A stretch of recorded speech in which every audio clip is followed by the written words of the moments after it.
Good morning.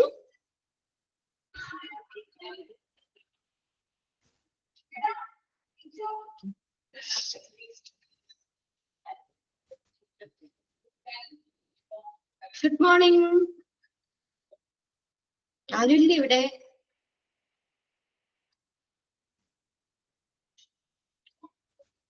ഹൃതിര, Arya, okay, Jini, okay. നമ്മളെ കഴിഞ്ഞ ക്ലാസ്സില് നമ്മളേതാണ് മെറ്റീരിയൽസ് മാനേജ്മെന്റ് എന്ന് പറഞ്ഞ ചാപ്റ്റർ ആണ് നോക്കിക്കൊണ്ടിരുന്നത് അല്ലെ. അതിലെവിടെ വരെ എത്തിയായിരുന്നു നമ്മള്? മെയിൻ്റെനൻസ് ഓഫ് എക്യുപ്മെന്റ്സ് അല്ലെ, ഇതല്ലേ പറഞ്ഞത്? ഹോസ്പിറ്റൽ എക്യുപ്മെന്റ് മാനേജ്മെന്റിൽ വരുന്ന 5 പോയിന്റ്സ്, അതിൽ ABCD എന്ന് പറഞ്ഞ 5 പോയിന്റ്സ് നമുക്ക് പറയുന്നുണ്ട് അതിനകത്ത്. ഹോസ്പിറ്റൽ എക്യുപ്മെന്റ് മാനേജ്മെന്റ്, അതിനകത്ത് ഏതൊക്കെയായിരുന്നു? പ്ലാനിങ് ഓഫ് ഫോർ ദ എക്യുപ്മെന്റ്സിനായിട്ടുള്ള planning, purchasing of equipments, maintenance of equipments, utilization of equipment, discarding of equipment. അല്ലെ, ഇത്രയല്ലേ നമ്മൾ പറഞ്ഞത്? അപ്പൊ അതില് നമ്മൾ പ്ലാനിങ് പറഞ്ഞു. ഫസ്റ്റത്തെ എന്നുള്ളത് നോക്കി, പ്ലാനിങ് ദ എക്യുപ്മെന്റ് പറഞ്ഞു. പിന്നെ അടുത്തത് പർച്ചേസിംഗ് ഓഫ് ആൻ എക്യുപ്മെന്റ്, രണ്ടാമത്തെ നമ്മൾ പറഞ്ഞു. മൂന്നാമത്തെയാണ് നമ്മൾ പറഞ്ഞുകൊണ്ടിരുന്നത് അല്ലെ, മെയിൻ്റെനൻസ് ഓഫ് എക്യുപ്മെന്റ്സിന്റെ മെയിൻ്റെനൻസ് എന്ന് പറഞ്ഞാൽ എന്താണ്? നമ്മള് ആ ഒരു എക്യുപ്മെന്റ്, ആ ഒരു ഉപകരണം അത് കേടാവുന്നത് അല്ലെ ബ്രേക്ക് ഡൗൺ ആകുന്നത് തടയുന്നതിനുള്ള ഒരു സയന്റിഫിക് അപ്രോച്ച് ആണ് മെയിൻ്റെനൻസ് എന്ന് പറയുന്നത്. നമുക്കറിയാം, നിങ്ങളും ഓരോ സാധനങ്ങളൊക്കെ മെയിൻ്റെനൻസ് ചെയ്യാറുണ്ട് അല്ലെ. എന്തിനു വേണ്ടിയാ? അത് ചീത്തയായി പോകുന്നത് അല്ലെങ്കിൽ ആ ബ്രേക്ക് ഡൗൺ ആകുന്നത് തടയുന്നതിന് വേണ്ടിയിട്ടുള്ള സയന്റിഫിക് അപ്രോച്ച് ആണ് മെയിൻ്റെനൻസ് എന്ന് പറയുന്നത്. അതിന് നമുക്ക് മൂന്നായിട്ട് ഡിവൈഡ് ചെയ്തിട്ടുണ്ട്. പ്രിവെന്റീവ് മെയിൻ്റെനൻസ് ഉണ്ട്, ഡിറ്റക്റ്റീവ് മെയിൻ്റെനൻസ് ഉണ്ട്, ദെൻ അടുത്തത് ബ്രേക്ക് ഡൗൺ. പ്രിവെന്റീവ് എന്ന് പറഞ്ഞാൽ എങ്ങനെയാ? ഷെഡ്യൂളാണ് അല്ലെ. ഇടയ്ക്കിടയ്ക്ക് നമ്മൾ ചീത്തയായിട്ടല്ല, അല്ലാതെ നമ്മളിപ്പോ ഓരോ വർഷം കൂടുമ്പോഴോ അല്ലെങ്കിൽ 2 വർഷത്തിലൊരിക്കല് അങ്ങനെയൊക്കെ നമ്മൾ അത് ഡൺ പീരിയോഡിക്കലി, ഇടയ്ക്കിടയ്ക്ക് നമ്മൾ ചെയ്യുന്നതാണ്. ഓൾറെഡി നമ്മൾ ചെയ്തുകൊണ്ടിരിക്കുന്നതാണ് അല്ലെ. പീരിയോഡിക്കലി, ഡൺ പീരിയോഡിക്കലി, അത് ഷെഡ്യൂൾഡ് ആണ്. ഇപ്പൊ 2 വർഷത്തിലൊരിക്കൽ നമ്മൾ ആ എക്യുപ്മെന്റിന്റെ മെയിൻ്റെനൻസ് ചെയ്യും അല്ലെ. അത് ഓരോ വർഷത്തിലും നമ്മൾ മെയിൻ്റെനൻസ് ചെയ്യാം അങ്ങനെ. ഇനി ഡിറ്റക്റ്റീവ് എന്ന് പറഞ്ഞാൽ എങ്ങനെയാണ്? Done for finding A particular problem, ഒരു പ്രത്യേക പ്രശ്നം കണ്ടെത്തുന്നതിന് വേണ്ടിയിട്ട് ചെയ്യുന്നതാണ് മെയിൻ്റെനൻസ്. എന്തെങ്കിലും ഇപ്പൊ ഞാൻ അതിന് എക്സാമ്പിൾ പറഞ്ഞു, നമ്മുടെ ബൈക്ക്, അതില് എന്തെങ്കിലും ചെറിയൊരു ബ്രേക്കിന് ഒരു കംപ്ലൈന്റ് ഉണ്ട് അല്ലെ, അതിനു വേണ്ടി നമ്മൾ ചെയ്യുന്നത്. അങ്ങനെ ഒരു പർട്ടിക്കുലർ പ്രശ്നം കണ്ടെത്തുന്നതിന് വേണ്ടിയിട്ട് നമ്മൾ ചെയ്യുന്നതാണ് അതായത് ഡിറ്റക്റ്റീവ് മെയിൻ്റെനൻസ് എന്ന് പറയുന്നത്. ദെൻ അടുത്തത് എന്താ? Break down. The machine will break down and will not work. Break down ആയിട്ട് നമ്മൾ ചെയ്യുന്നത്, അതായത് നമ്മുടെ എന്താണ്, 2 വീലർ ഫുള്ളായിട്ട് ബ്രേക്ക് ഡൗൺ ആയി, ഒട്ടും സ്റ്റാർട്ട് ആവുന്നില്ല, അങ്ങനെ ഫുള്ള് നമ്മൾ ബ്രേക്ക് ഡൗൺ ആയിട്ട് ചെയ്യുന്ന മെയിൻ്റെനൻസ്. അടുത്ത് ബ്രേക്ക് ഡൗൺ എന്ന് പറയുന്നത്. ഓക്കെ, അതിനെന്താ പറഞ്ഞത്? ടൈമും അവിടെ കൂടുതൽ വേണം, കോസ്റ്റും വേണം അല്ലെ. കൂടുതൽ സമയം വേണ്ടേ ഫുള്ളായിട്ട് നന്നാക്കണം അത്. അപ്പൊ അതിന് ടൈമും കൂടുതൽ എടുക്കും, അതനുസരിച്ച് കോസ്റ്റും കൂടുതലായിരിക്കും. ഇവിടെ വരെയല്ലേ നമ്മൾ ഇന്നലെ പറഞ്ഞത് അല്ലെ. Maintenance 3 type maintenance: preventive maintenance, detective maintenance, break down. Okay, ഇനി അടുത്ത് നോക്കി, shortage of proper and sufficient maintenance in a hospital will finally leads to. ഇനി അതിന്റെ ഷോർട്ടേജ് എന്ന് പറഞ്ഞാൽ എന്താ? അഭാവം അല്ലെ.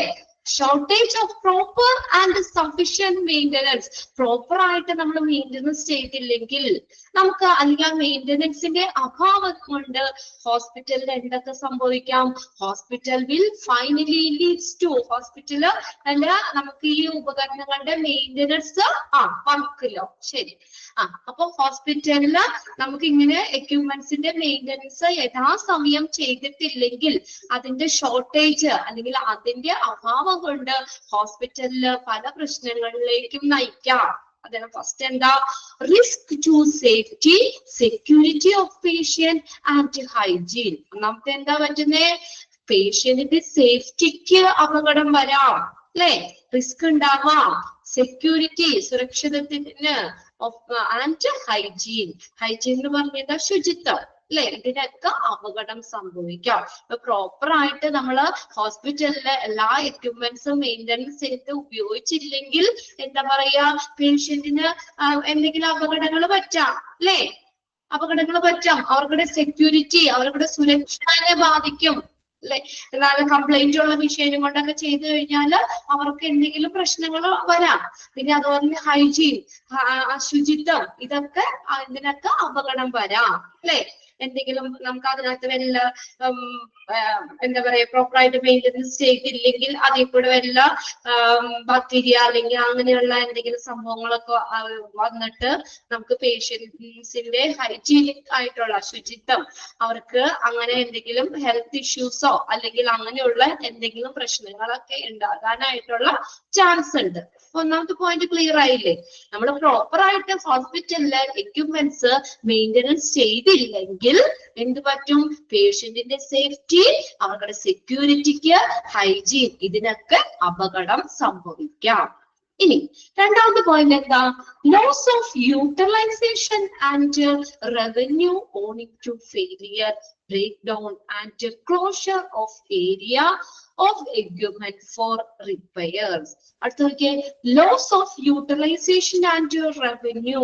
നമുക്കിത് ഉപയോഗിക്കാതിരിക്കുമ്പോൾ ഉണ്ടാകുന്ന ഒരു നഷ്ടം വരും, അല്ലെ? റവന്യൂ, വരുമാനത്തില് നഷ്ടം വരും. റവന്യൂ ലോ, ശരി, നമുക്ക് റവന്യൂ കുറയും. ഇപ്പൊ ഒരു സ്കാനർ കുറെ നാളായി ആ ഹോസ്പിറ്റലിലെ സ്കാനർ കംപ്ലൈന്റ് ആയിട്ട്, MRI സ്കാനിങ് മെഷീൻ അവിടെ കംപ്ലൈന്റ് ആയി കിടക്കുക. അതൊന്നും അവര് പ്രോപ്പർ ആയിട്ട് മെയിൻ്റനൻസ് ചെയ്തില്ല എന്ന് വിചാരിക്കുക. അപ്പൊ അത്രയും നാള് ആ എക്യുപ്മെന്റ് ഉപയോഗിക്കാതിരിക്കുമ്പോൾ ഹോസ്പിറ്റലിന് നഷ്ടം വരൂലേ? അവിടെ സ്കാൻ ചെയ്യാൻ വന്നവർക്ക് സ്കാൻ ചെയ്യാൻ പറ്റില്ല, അവര് വേറെ സ്ഥലങ്ങളിലേക്ക് പോകൂലേ, അല്ലെ? അവർ വേറെ സ്കാനിങ് സെന്ററിൽ പോയി സ്കാൻ ചെയ്യും. അപ്പൊ ആർക്കാ നഷ്ടം വരുന്നേ? ഹോസ്പിറ്റലിന് നഷ്ടം വരാം. ആ എക്യുപ്മെന്റിന്റെ എക്യുപ്മെന്റ്സ് ഉപയോഗിക്കാതിരിക്കുമ്പോഴുള്ള നഷ്ടം. ഓക്കെ, then അതിന്റെ ഒപ്പം തന്നെ പറഞ്ഞിട്ട് and revenue owing to failure or break down and closure of area of equipment for repair. അത്രയും നാളെ ഏരിയ അടച്ചിടണം, അല്ലേ? ആ ഏരിയ അടച്ചിടണം. ആ ഒരു സ്കാനിങ്, ഇപ്പൊ അത് മാത്രമേ ചെറിയ ഹോസ്പിറ്റലാണ്, ഒരു MRI സ്കാനർ ഉള്ളൂ, അത് കംപ്ലൈന്റ് ആയി, അപ്പൊ ആ ഏരിയ നമ്മൾ അടച്ചിടൂലേ? പിന്നെ അങ്ങോട്ടൊക്കെ ആളുകൾക്ക് സ്കാനിങ് ഒന്നും ചെയ്യാൻ പറ്റില്ല. അപ്പൊ ഇതുപോലെ തന്നെ ആ ഏരിയ നമ്മൾ അടച്ചിടുമ്പോൾ ഉണ്ടാകുന്ന ആ നഷ്ടം, അല്ലേ? അത് ഉപയോഗിക്കാതിരിക്കുമ്പോഴുള്ള നഷ്ടം, അതാണ് അവിടെ ഉദ്ദേശിക്കുന്നത്. അപ്പൊ പ്രോപ്പർ ആയിട്ട് നമുക്ക് സ്കാനിങ് ഒക്കെ ചെയ്യാൻ പറ്റാതെ വരുമ്പോൾ ആ ഏരിയ നമ്മൾ അടച്ചിടും. അപ്പോ എന്താ പറ്റുന്നത്? നമുക്ക് റവന്യൂ, ഹോസ്പിറ്റലിന്റെ വരുമാനം അതുമൂലം എന്ത് ചെയ്യുന്നു? കുറയുന്നു. ഓക്കെ, ലോസ് ഓഫ് യൂട്ടിലൈസേഷൻ, ആ യൂട്ടിലൈസ് ചെയ്യുന്നത്, അതിന്റെ ഉപയോഗം നമുക്ക് നഷ്ടപ്പെടും, അത് ഉപയോഗിക്കാൻ പറ്റാതെ ആവുന്നു. അതുമൂലം നമ്മൾ ആ ഏരിയ അടച്ചിടുമ്പോൾ നമുക്ക് ഹോസ്പിറ്റലിന് വരുന്ന ആ വരുമാനത്തിൽ ഉണ്ടാകുന്ന നഷ്ടം. മൂന്നാമത്തെ പോയിന്റ് നോക്കിയേ, loss of goodwill. Goodwill എന്ന് പറഞ്ഞ എന്താ? ഒരു ഹോസ്പിറ്റലിന്റെ ഗുഡ് വിൽ, ഹോസ്പിറ്റലിനോടുള്ളൊരു നല്ല ഇഷ്ടം, അല്ലെ? നല്ല ഒരു ഇഷ്ടം, നമ്മള് നല്ല ഹോസ്പിറ്റലാണ് എന്നെല്ലാവർക്കും ഒരു അഭിപ്രായം ഉണ്ടല്ലോ. ആ ഹോസ്പിറ്റലിന്റെ ആ ഒരു നല്ല ഹോസ്പിറ്റലിനോടുള്ള നല്ല ഇഷ്ടം നമുക്ക് നഷ്ടപ്പെടും. Loss of goodwill owing to inefficiency and declining standards, അല്ലെ? ആ നിലവാര തകർച്ച. ഡിക്ലൈനിങ് എന്ന് വെച്ചാൽ നിലവാരം. ഓക്കെ, ഡിക്ലൈനിങ് സ്റ്റാൻഡേർഡ്സ്, നിലവാര തകർച്ചയും കാര്യക്ഷമത ഇല്ലായ്മയും. ഇൻഎഫിഷ്യൻസി, കാര്യക്ഷമത ഇല്ലായ്മയും ആ നിലവാര തകർച്ചയും കാരണം ഹോസ്പിറ്റലിന്റെ പ്രീതി, അല്ലെ, അല്ലെങ്കിൽ ഹോസ്പിറ്റലിനോടുള്ള ഒരു നല്ല ഇഷ്ടം നഷ്ടപ്പെടാം. നമ്മൾ സ്കാനിങ് ചെയ്യാൻ പറ്റുന്ന ആള് അവിടെ ഒരാള് ചെന്നു, അപ്പൊ അവിടെ ചെല്ലുമ്പോ സ്കാനിങ് സെന്റർ അവിടെ അടച്ചിട്ടേക്കാണ്, മെഷീൻ കംപ്ലൈന്റ് ആന്ന് പറയും. രണ്ടാമത്തെ ആള് ചെന്നു, പിന്നെ അങ്ങനെ 2-3 പേര് ചെന്ന് കഴിയുമ്പോ നമ്മൾ ഓൾറെഡി പറയൂലേ, അവിടെ പോയിട്ട് കാര്യമില്ല, കുറെ നാളായി അവിടെ ആ സ്കാനിങ് സെന്റർ അടച്ചിട്ടേക്കുന്നു, അവിടെ മെഷീൻ കംപ്ലൈന്റ് ആണെന്നാണ് ഓരോ പ്രാവശ്യം ചെല്ലുമ്പോ പറയണേ. അപ്പൊ അങ്ങനെ 10 പേര് പറഞ്ഞു കഴിയുമ്പോ നമുക്ക് ഹോസ്പിറ്റലിന്റെ ആ ഒരു സ്റ്റാൻഡേർഡ്, അല്ലെ, അത് നഷ്ടം വരാം, അല്ലെ? ആ ഗുഡ് വില്ലിനെ നഷ്ടപ്പെടാം. നമ്മൾ പറയും അവിടെ പോയിട്ട് കാര്യമില്ല, അങ്ങനെ പറയൂലേ? പറയില്ലേ? അങ്ങനെ ഗുഡ് വില്ല് നഷ്ടപ്പെടാം. Okay. Loss of goodwill owing to inefficiency and declining standards. കാര്യക്ഷമതയില്ലായ്മയും ആ നിലവാര തകർച്ചയും കാരണം ഹോസ്പിറ്റലിനോടുള്ള നല്ല ഇഷ്ടം നഷ്ടപ്പെടാം, അതിന്റെ സ്റ്റാൻഡേർഡ് നഷ്ടപ്പെടാം. അടുത്ത് നോക്കിയേ, net reduction in effective life of property and equipment. Net reduction in effective life of property and equipment. അതായത് ആ എക്യുപ്മെന്റ്സിന്റെ ഉപകരണങ്ങളുടെ ഒക്കെ ആ ആയുസ്, ലൈഫ് കുറയാം. അതില് കുറവ് വരാം. ഇപ്പൊ ഒരു 10 വർഷം ഉപയോഗിക്കാൻ പറ്റാവുന്ന ഒരു മെഷീനാണ് നമ്മുടെ കയ്യിൽ ഇരിക്കുന്നത്. അത് നമ്മൾ കുറെ നാൾ ഇങ്ങനെ കംപ്ലൈന്റ് ആയിട്ടൊക്കെ കിടന്നു കഴിയുമ്പോൾ എന്താ, അതിന്റെ ലൈഫ് കുറയൂലേ? നമ്മൾ ഉപയോഗിക്കാതിരിക്കുമ്പോ, പ്രത്യേകിച്ച് മിഷനറി സാധനങ്ങൾ നമ്മളത് ഉപയോഗിച്ചാൽ മാത്രമാണ് അത് കുറെ നാൾ നിൽക്കുള്ളൂ അല്ലെ? അത് നമ്മൾ വർക്ക് ചെയ്തോണ്ടേ ഇരിക്കണം. അത് വർക്ക് ചെയ്യാതെയൊക്കെ നമ്മൾ അങ്ങനെ കിടക്കുമ്പോൾ അതിന്റെ ലൈഫ് കുറയാം. പ്രോപ്പർട്ടി, അവിടുത്തെ വസ്തുവകകള് അല്ലെങ്കിൽ ഉപകരണങ്ങളുടെയൊക്കെ ലൈഫ് കുറയാം. ഫലപ്രദമായിട്ടുള്ള ആയുസ് കുറയാം. 10 വർഷം ഉപയോഗിക്കാൻ പറ്റുന്നതാണ് ചിലപ്പോൾ 6 വർഷം ഉപയോഗിക്കാൻ പറ്റുള്ളൂ. അപ്പത്തേക്കും ഫുള്ളായിട്ട് ചീത്തയായി പോകും. എന്നുവെച്ചാൽ കുറെ നാള് കേടായി കിടക്കൂലേ? നമ്മുടെ വീട്ടിൽ അങ്ങനെയൊക്കെ ഇല്ലേ? ചിലതൊക്കെ എന്തെങ്കിലും നമ്മൾ കേടായി കിടന്ന് നന്നാക്കാൻ പറ്റിയിട്ട് പിന്നെ നമുക്ക് കുറച്ചാൾ അത് ഉപയോഗിക്കാൻ പറ്റുള്ളൂ. അതിന്റെ ലൈഫ് കുറയും. Net reduction in effective life of property and equipment. Clear ആയോ? ഇതാണ് ഇത് എക്സാമിന് ചോദിക്കാറുണ്ട് കേട്ടോ. അവിടെ ഇമ്പോർട്ടന്റ് നോട്ട് ചെയ്തിട്ടോ. Shortage of proper and sufficient maintenance in a hospital will finally leads to. ഒരു ഹോസ്പിറ്റലില് എക്യുപ്മെന്റ്സുകള് പ്രോപ്പർ ആയിട്ട് മെയിൻ്റെനൻസ് ചെയ്തില്ലെങ്കിൽ, അല്ലെങ്കിൽ ആ മെയിൻ്റെനൻസിന്റെ അഭാവം മൂലം ഹോസ്പിറ്റലിന് സംഭവിക്കുന്ന കാര്യങ്ങള് 4 പോയിന്റ്സ് ഉള്ളൂ. അത് കണ്ടു കഴിഞ്ഞാൽ നമുക്ക് ഐഡന്റിഫൈ ചെയ്യാം. ഓക്കെ. ഇൻക്ലൂഡ് ചെയ്തത് ഏതെന്നോ ഇൻക്ലൂഡ് ചെയ്യാത്തത് ഏതെന്നോ ക്വസ്റ്റ്യൻ വരാം. എല്ലാവരും നോട്ട് ചെയ്തിട്ടില്ലേ? ഇമ്പോർട്ടന്റ് ആണ്. ഓക്കെ. ഇനി അടുത്ത് നോക്കിയേ, maintenance in hospital. Maintenance in hospital must be done by. ഈ രീതിയിൽ നമുക്ക് ഹോസ്പിറ്റലില് മെയിൻ്റെനൻസ് ചെയ്യാം. ഹോസ്പിറ്റലിലെ maintenance must be done by. ഈ വഴി ചെയ്യാം. ഫസ്റ്റ് എന്താ? Proper installation. ഇൻസ്റ്റലേഷൻ എന്ന് വെച്ചാൽ സ്ഥാപിക്കുക. എക്യുപ്മെന്റ്സ് പ്രോപ്പർ ആയിട്ട് സ്ഥാപിക്കണം. ഓക്കെ. അത് നമ്മൾ കൃത്യമായിട്ടുള്ള സ്ഥലത്ത് നമുക്ക് ഓരോന്നും വെക്കാനും ഒക്കെ അനുയോജ്യമായിട്ടുള്ള കാര്യങ്ങളുണ്ടല്ലോ. അപ്പൊ അതിന്റെ ഇതെല്ലാം നോക്കിയിട്ട് പ്രോപ്പർ ആയിട്ട് ഇൻസ്റ്റോൾ ചെയ്യണം. അത് ഒന്നാമത്തെ കാര്യം. ഇൻസ്റ്റോൾ ചെയ്യുമ്പോൾ എന്താ, അതായത് കറക്റ്റ് സ്ഥലത്ത് സ്ഥാപിക്കുക, പ്രോപ്പർ ആയിട്ട് സ്ഥാപിക്കുക. ഓരോ മെഷീൻസും കാര്യങ്ങളും ചിലപ്പോ നമുക്ക് എന്താ, അധികം വെയിലടിക്കാൻ പാടില്ലാത്തതോ, അല്ലെങ്കിൽ നമുക്ക് അധികം ഈർപ്പം അടിക്കാൻ പാടില്ല, അല്ലെങ്കിൽ ചിലപ്പോ നമ്മൾ ഒരു ക്ലൗഡിൽ വെക്കേണ്ടത്, അങ്ങനെ പല പല ടൈപ്പ് ഉണ്ടല്ലോ. അപ്പൊ അത് ഏതാണ് അതിന് ഏറ്റവും സ്യൂട്ടബിൾ ആയിട്ടുള്ള ആ ഒരു കണ്ടീഷൻ, അതനുസരിച്ച് തന്നെ സ്ഥാപിക്കുക. ഓക്കെ. പ്രോപ്പർ ഇൻസ്റ്റലേഷൻ, പ്രോപ്പർ ആയിട്ട് സ്ഥാപിക്കുക. അടുത്ത് നോക്കിയ up keeping, caring and repair. അതെങ്ങനെയാ? നമ്മൾ കൈകാര്യം ചെയ്യുന്ന പോലെ ഇരിക്കും അല്ലേ? നമ്മൾ അത് ശ്രദ്ധയില്ലാതെ ഉപയോഗിക്കുവാണെങ്കിൽ നമുക്ക് എന്താ പറയാ, നല്ല കെയർ അല്ലേ? നമ്മൾ കെയർ കൊടുക്കണം. നമ്മള് ഇപ്പൊ ഒരു സാധനം നമ്മൾ രണ്ടുപേരും ഒരുമിച്ച് വാങ്ങിച്ചു എന്ന് വിചാരിക്കുക. അത് ഞാൻ നന്നായിട്ട് സൂക്ഷിക്കുകയാണെങ്കിൽ കുറച്ചും കൂടി എനിക്കത് ഈട് നിൽക്കും അല്ലേ? നമ്മളത് എങ്ങനെയാണ് ഹാൻഡിൽ ചെയ്യുന്നത്, നമ്മൾ എങ്ങനെയാണ് അതിന് കെയർ കൊടുക്കണേ, അതനുസരിച്ച് അല്ലെ നമുക്കത് എന്താ പറയാ, അത്രയും നാളും കൂടി നമുക്കത് സൂക്ഷിക്കാൻ പറ്റും. Up keeping, caring and repairs. അപ്പൊ നല്ല കെയറിങ്ങും അതുപോലെ തന്നെ റിപ്പയറും. നമ്മൾ എന്തെങ്കിലും ചെറിയ ഇതൊക്കെ വന്നു കഴിഞ്ഞാൽ എന്തെങ്കിലും ആവട്ടെ എന്ന് പറഞ്ഞാൽ അങ്ങനെ ഇട്ട് കഴിഞ്ഞാൽ അത് കൂടുതൽ കംപ്ലൈന്റിലേക്ക് വരും. എന്നാൽ ഒരു ചെറിയ പ്രശ്നമൊക്കെ ആണെങ്കിൽ നമ്മളത് വേഗം തന്നെ റിപ്പയർ ചെയ്ത് വലിയ കാര്യമാക്കാത്ത രീതിയിൽ, വലിയ ഡേഞ്ചർ ആവാത്ത രീതിയിൽ റിപ്പയർ ചെയ്ത് ഉപയോഗിക്കാം. അടുത്തത് periodic cleaning and checking on preventive maintenance. നമുക്ക് ഇടയ്ക്കിടയ്ക്ക് ക്ലീനിങ് ചെയ്യാം അല്ലെ? നല്ല പൊടിയൊക്കെ തട്ടി നമുക്ക് നല്ല നീറ്റായിട്ട് നമുക്ക് ഇടയ്ക്കിടയ്ക്ക് ക്ലീനിങ് കൊടുക്കാം ആൻഡ് ചെക്കിങ്. പിന്നെ അതുപോലെ തന്നെ പ്രിവെന്റീവ് മെയിൻ്റെനൻസ്, പ്രതിരോധ പരിപാലനം, പ്രിവെന്റീവ് മെയിൻ്റെനൻസ്. നമുക്കത് എന്തെങ്കിലും അത് കേടാവാതെയൊക്കെ അതിന് പ്രിവെന്റീവായിട്ട് നമുക്ക് അതിന് എന്ത് ചെയ്യാം, അങ്ങനെ ചെക്കിങ് നടത്താം. ചീത്തയാവണേക്കാൾ മുന്നേ ചീത്തയാവാതിരിക്കാൻ വേണ്ടിയിട്ട്, അതിനെ പ്രതിരോധിക്കാൻ വേണ്ടിയിട്ട് അങ്ങനെയുള്ള ചെക്കിങ്ങുകൾ ചെയ്യാം. ദെൻ റെക്കോർഡ് കീപ്പിംഗ്, പ്രോപ്പർ ആയിട്ട് റെക്കോർഡുകൾ കീപ്പ് ചെയ്യാം.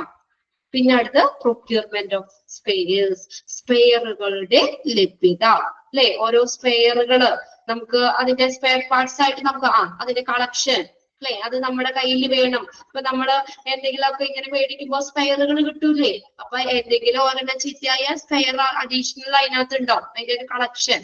ഇങ്ങനെ നമുക്ക് മെയിൻ്റെനൻസ് ചെയ്യാം. Maintenance in hospital, proper installation, upkeeping and repair, periodic cleaning and checking on preventive maintenance, record keeping, procurement of spares, സ്പെയറുകളുടെ സംഭരണം.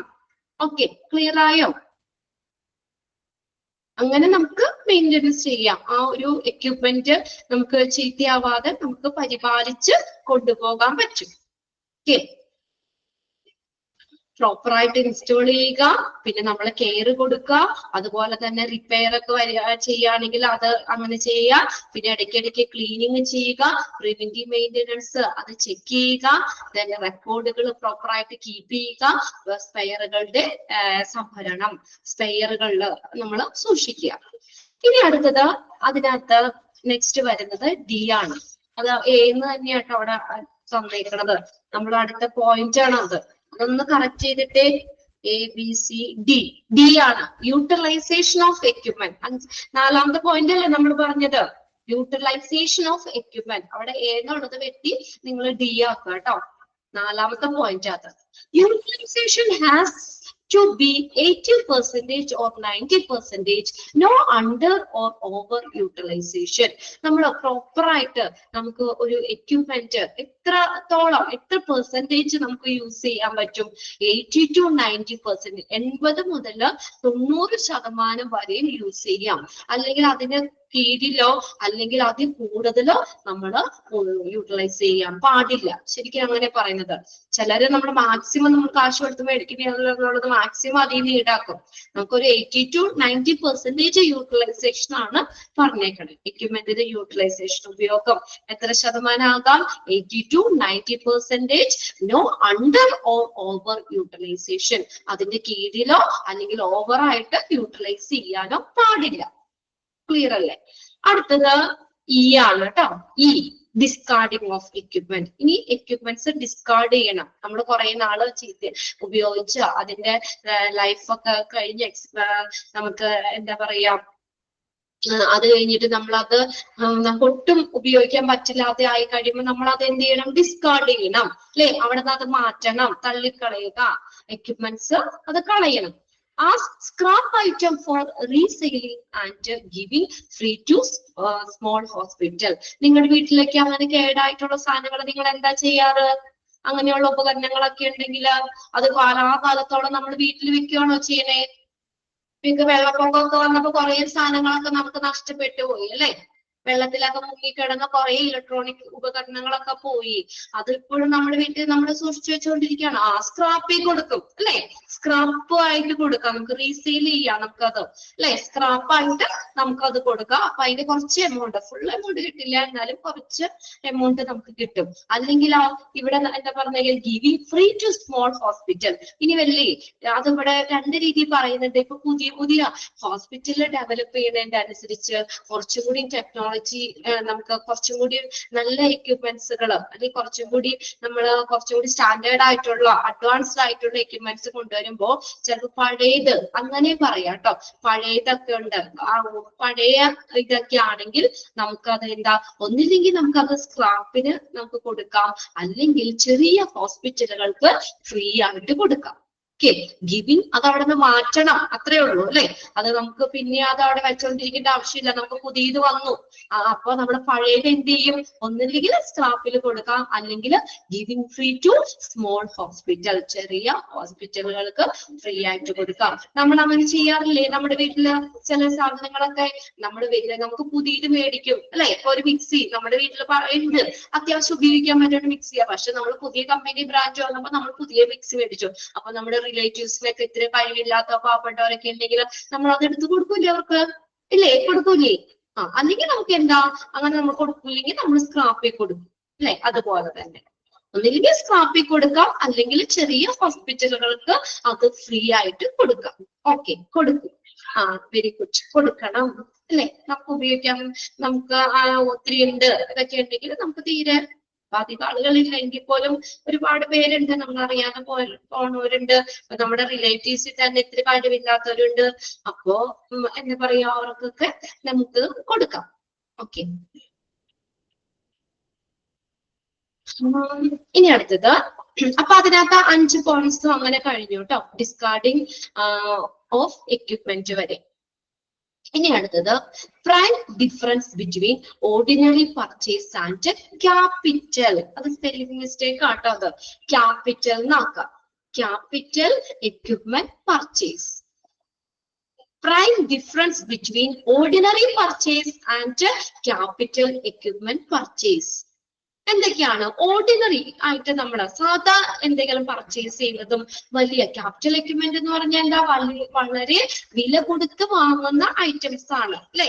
എപ്പോഴും വാങ്ങുന്നതെല്ലാം നമ്മൾ പറഞ്ഞു അല്ലെ. ഒരു ഹോസ്പിറ്റലിലെ സ്ഥിര ആസ്തികളാണ് വലിയ മിഷനറീസ്, എക്സ്പെൻസീവ്, ശരി, എക്സ്പെൻസീവ് ആയിട്ടുള്ളതാണ് ക്യാപിറ്റൽ എക്യുപ്മെന്റ് പർച്ചേസ്. അപ്പൊ നമ്മൾ ഓർഡിനറി ആയിട്ട് ചെറിയ കാര്യങ്ങൾ പർച്ചേസ് ചെയ്യുന്നതും ഇങ്ങനെ ക്യാപിറ്റൽ എക്യുപ്മെന്റ് പർച്ചേസ് ചെയ്യുന്നതും തമ്മിൽ വ്യത്യാസമുണ്ട്.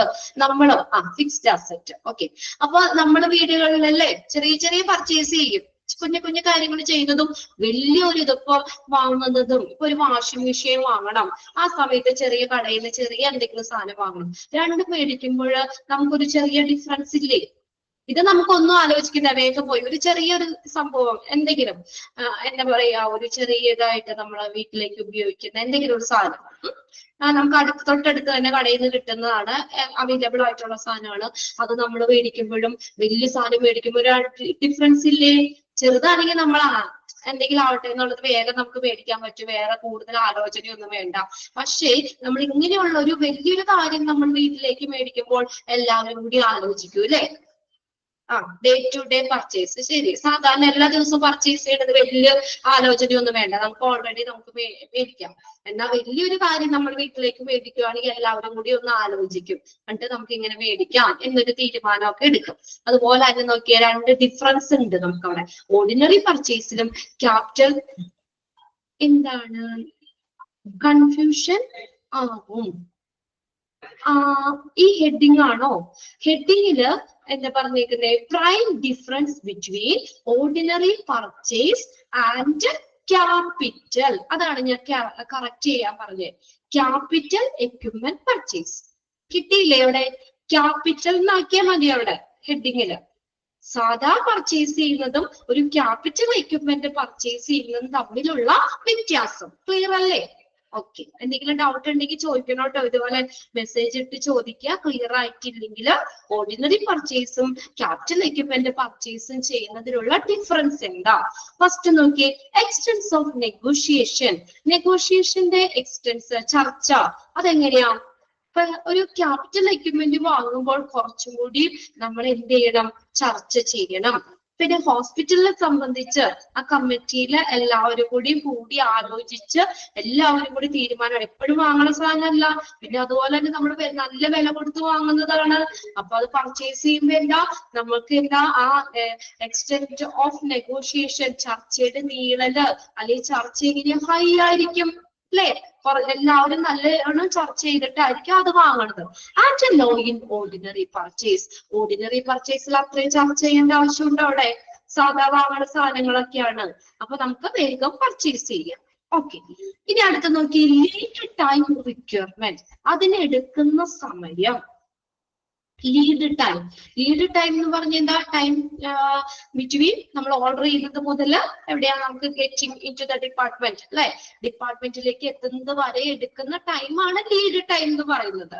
ഇനി ക്യാപിറ്റൽ എക്യുപ്മെന്റ് പർച്ചേസ് ചെയ്യുമ്പോൾ നമുക്ക് ആ സാധനം കിട്ടാനായിട്ട് എടുക്കുന്ന ടൈം, അതാണ് ലീഡ് ടൈം. അതെങ്ങനെയായിരിക്കും? കൂടുതലായിരിക്കും, അല്ലേ? കൂടുതലാവൂലേ? നമ്മൾ വലിയൊരു വിലയുള്ള ഒരു സാധനം അല്ലെങ്കിൽ അങ്ങനെയുള്ള സാധനം നമ്മൾ ഓർഡർ ചെയ്യുകയാണെങ്കിൽ നമുക്കത് വരാൻ ഇച്ചിരി സമയം എടുക്കും. എന്നാൽ സിമ്പിൾ ആയിട്ടുള്ളത് എപ്പോഴും അവൈലബിൾ ആയിട്ടുള്ള സാധാരണ ആണെങ്കിൽ വേഗം ഓർഡർ ചെയ്താൽ അപ്പൊ തന്നെ നമുക്ക് കിട്ടും, അല്ലെ? അപ്പൊ ക്യാപിറ്റൽ എക്യുപ്മെന്റ് പർച്ചേസില് ലീഡ് ടൈം എങ്ങനെയാ? ഹൈ ആണ്. നേരെ ഓപ്പോസിറ്റ് ഓർഡിനറി പർച്ചേസില് ലോ ആയിരിക്കും, ലീഡ് ടൈം ലോ ആയിരിക്കും. ഇനി സൈസ് ഓഫ് എക്സ്പെൻഡിച്ചർ എന്ന് പറഞ്ഞാൽ എന്താ? ചെലവ് എങ്ങനെയാ? ക്യാപിറ്റൽ എക്യുപ്മെന്റ് വാങ്ങുമ്പോൾ കോസ്റ്റ് എങ്ങനെ വരും? വെരി ഹൈ, കൂടുതലല്ലേ? ക്യാപിറ്റൽ എക്യുപ്മെന്റ് പർച്ചേസിന് കൂടുതലായിരിക്കും കോസ്റ്റ്. അപ്പൊ ഓർഡിനറി പർച്ചേസിൽ കോസ്റ്റ് എങ്ങനെയാ? ലോ, കുറവായിരിക്കും, കുറച്ചുണ്ടാവുള്ളൂ.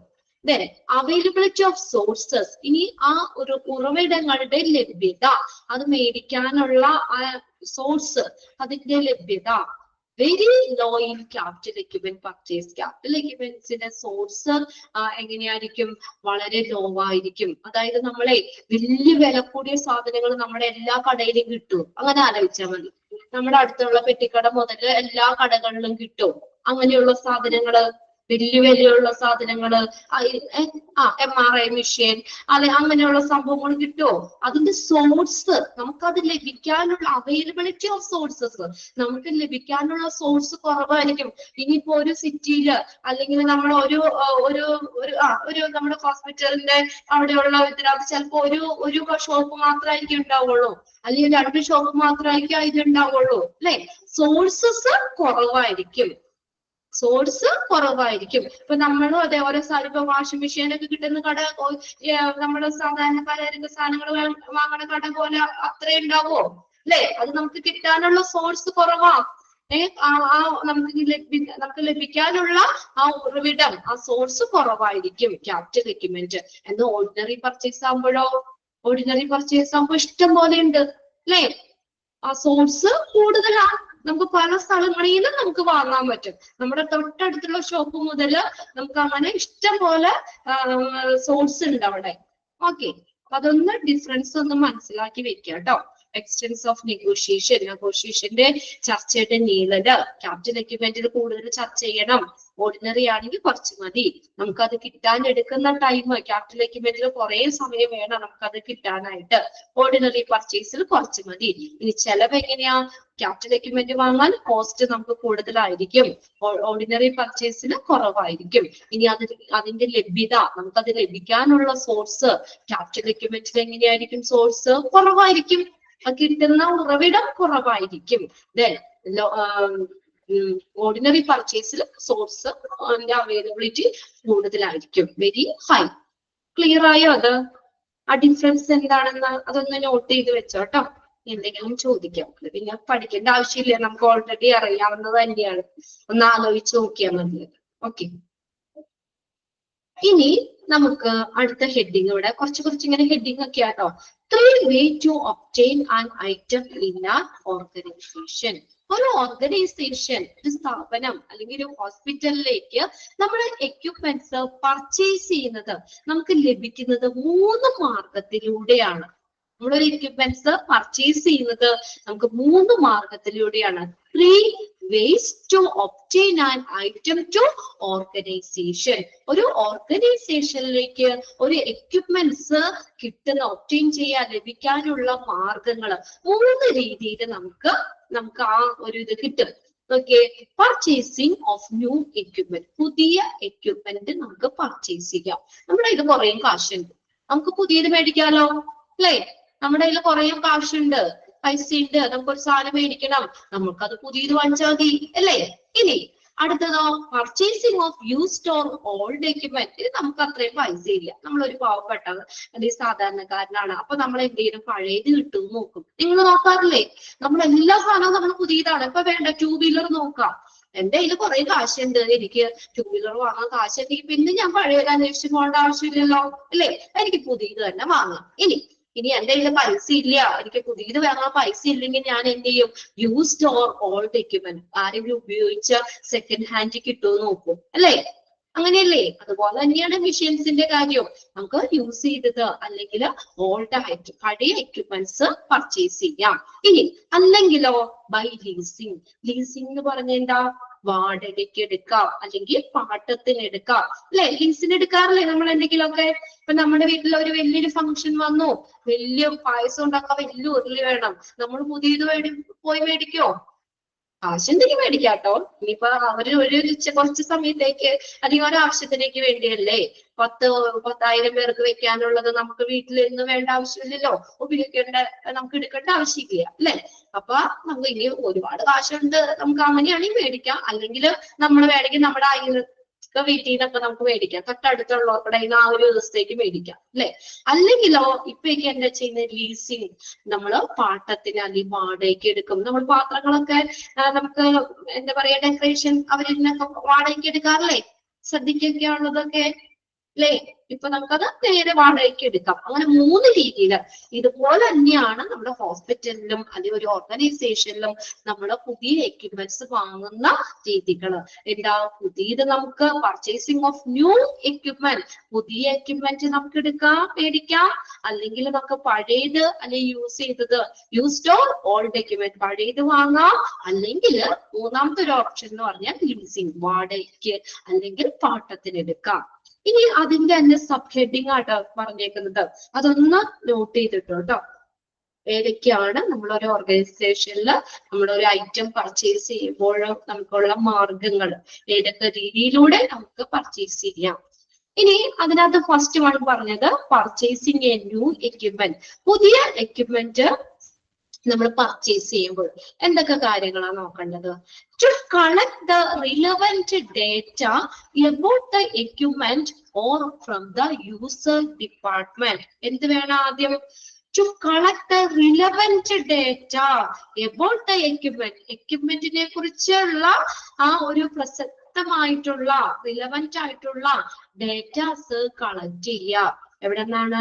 നമുക്ക് or from user department. User ഡിപ്പാർട്ട്മെന്റിൽ നിന്ന് ആ എക്യുപ്മെന്റ്സിന്റെ പ്രധാനപ്പെട്ട ഡേറ്റാസ് കളക്ട് ചെയ്യുക, അല്ലെ? ഏത് എക്യുപ്മെന്റ് ആണ് വേണ്ടത്, ഏതാണെന്നുള്ള ഡേറ്റ കളക്ട് ചെയ്യുക. ഫസ്റ്റത്തെ സ്റ്റെപ്പ് എന്താണ്? To collect the relevant data about the equipment or from the user department. അല്ലെങ്കിൽ യൂസർ ഡിപ്പാർട്ട്മെന്റിന് ഇതിൽ നിന്ന് അല്ലെങ്കിൽ എക്യുപ്മെന്റ്സുമായിട്ട് ബന്ധപ്പെട്ടുള്ള ഡേറ്റാസ്, പ്രസിദ്ധമായിട്ടുള്ള ഡേറ്റാസ് കളക്ട് ചെയ്യും. രണ്ടാമത്തെ എന്താണ്? To invite the quotation. Quotation കൊടുക്കും ഫ്രം ദ സപ്ലയേഴ്സ്. സപ്ലയറിൽ നിന്ന് കൊട്ടേഷൻ ക്ഷണിക്കും, ഇൻവൈറ്റ് ചെയ്യും. ഇൻവൈറ്റ് ചെയ്യാന്ന് വെച്ചാൽ ക്ഷണിക്കുക. To invite quotations from the suppliers. സപ്ലയർമാരിൽ നിന്ന് കൊട്ടേഷൻസ് ക്ഷണിക്കുന്നു. മൂന്നാമത്തെ എന്ത് ചെയ്യുന്നു? Assessment of the quotation of bids or bids. Quotation or bids assess ചെയ്യും, അതിനെ വിലയിരുത്തും. Assessment of the quotation, quotations വിലയിരുത്തും. അതിനെ നമ്മൾ പല കൊട്ടേഷൻസ് വരുമ്പോൾ അത് നമ്മൾ കമ്പയർ ചെയ്ത് നോക്കും, നമുക്ക് ഏറ്റവും സ്യൂട്ട് ഏതാണെന്നുള്ളത്, അല്ലെങ്കിൽ ഏറ്റവും കുറവിന് നമുക്ക് പർച്ചേസ് ചെയ്യാൻ പറ്റുന്നത് തരുന്നത് ഏതാണെന്നൊക്കെ നമ്മൾ നോക്കും. ഓർ ബിഡ്സ്, ഓർന്നാട്ടത്, അല്ലെങ്കിൽ ബിഡ്സ്. ബിഡ്സ് എന്ന് പറഞ്ഞാൽ എന്താ? ലേലം വിളിക്കും, ലേലം വിളിക്കും, അസസ് ചെയ്യും, ലേലം വിളിക്കും. ഇനി അടുത്തത് ഫാക്ടേഴ്സ്. ഇതിൽ ആദ്യത്തെ 3 എക്സാമിന് ചോദിക്കാറുണ്ട്. ഇതില് factors: economic life of the machine, physical life of the machine, tax life. അത് 3 അധികം പഠിച്ചാൽ മതി ഫാക്ടേഴ്സ്. ഇനി നമ്മൾ എന്തൊക്കെയാണ് ഇവിടെ നോക്കി, അതിനെ സ്വാധീനിക്കുന്ന ഫാക്ടേഴ്സ്, ഘടകങ്ങൾ എന്തൊക്കെയാണ്? ഒരു പുതിയ എക്യുപ്മെന്റ്സ് പർച്ചേസ് ചെയ്യുമ്പോഴുള്ള 3 സ്റ്റെപ്പാണ് നമ്മൾ പറഞ്ഞത്. അതിന്റെ ഫാക്ടേഴ്സ്, ഘടകങ്ങൾ എന്തൊക്കെയാ നോക്കി. ഫസ്റ്റ് വൺ ആണ് economic life of the machine. മെഷീന്റെ എക്കണോമിക് ലൈഫ്. എക്കണോമിക് ലൈഫ് എന്ന് പറഞ്ഞാൽ എന്താണ് എക്കണോമിക് ലൈഫ്? നമുക്ക് ആ മെഷീൻ എത്ര നാള് ഉപയോഗിക്കാൻ പറ്റും, ഇതാണ് എക്കണോമിക് ലൈഫ് എന്ന് പറയുന്നത്. Okay, it consist of the service life of an asset which reduces the average cost per period of service. It includes time and cost dimension. Dimension എന്ന് പറഞ്ഞാൽ ഉൾപ്പെടുക, കോസ്റ്റ് ഡിമെൻഷൻ ഉൾപ്പെടുക. എന്താ പറഞ്ഞേക്കുന്നത്? എക്കണോമിക് ലൈഫ് എന്ന് പറയുന്നത് service life of an asset. അത്രയൊന്ന് underline ചെയ്തിടാം കേട്ടോ. Economic life of the machine എന്താണ്? It is consist of a service life of an asset. ഒരു അസെറ്റ്, ആ ഒരു എക്യുപ്മെന്റ്, അതിന്റെ നമുക്ക് മെയിൻ്റനൻസ് ഒന്നും തന്നെ ചെയ്യാതെ ഉപയോഗിക്കാവുന്ന ലൈഫ്, മെയിൻ്റനൻസ് വർക്ക് ഒന്നും ചെയ്യാതെ ഉപയോഗിക്കാൻ പറ്റുന്ന ലൈഫാണ് എക്കണോമിക് ലൈഫ് എന്ന് പറയുന്നത്. ഒന്ന് നോട്ട് ചെയ്ത് വെച്ചോ കേട്ടോ. അതായത് ഒരു 10 വർഷം ഉപയോഗിക്കാൻ പറ്റുന്ന മെഷീനാണ്, ആ 10 വർഷമാണ് അതിന്റെ എക്കണോമിക് ലൈഫ്. അത്രയും തന്നെ നമുക്ക് ഉപയോഗിക്കാൻ പറ്റും. നമ്മൾ ഓരോന്നിന് ഇത്ര വർഷത്തെ ഗ്യാരണ്ടി ഒക്കെ പറയല്ലേ, വാറണ്ടി ഒക്കെ പറയല്ലേ അല്ലേ? ഓരോന്നും വാങ്ങുമ്പോ ഇത്ര വർഷം, അപ്പൊ അത് 10 വർഷം ഉപയോഗിക്കാൻ പറ്റുന്ന ഒരു മെഷീനാണെങ്കിൽ അത്രയും തന്നെ നമ്മൾ ഉപയോഗിക്കണം. അപ്പൊ എക്കണോമിക് ലൈഫ് എന്ന് പറഞ്ഞാൽ എത്രയാ? 10 അല്ലേ? 25 വർഷം ഉപയോഗിക്കാൻ പറ്റുന്ന ഒരു മെഷീനാണെങ്കിൽ എക്കണോമിക് ലൈഫ് എത്രയാ? 25 അല്ലെ? 25 ഇയേഴ്സ് നമുക്ക് അത് ഉപയോഗിക്കാൻ പറ്റും. കിട്ടിയോ? എക്കണോമിക് ലൈഫ് എന്ന് പറഞ്ഞ എന്താ? അവിടെ എഴുതി വെച്ചോട്ടോ. മെയിൻ്റനൻസ് ഒന്നും ചെയ്യാതെ ഉപയോഗിക്കാൻ പറ്റുന്ന ആ മെഷീന്റെ ലൈഫ്. ക്ലിയർ ആയോ എക്കണോമിക് ലൈഫ്?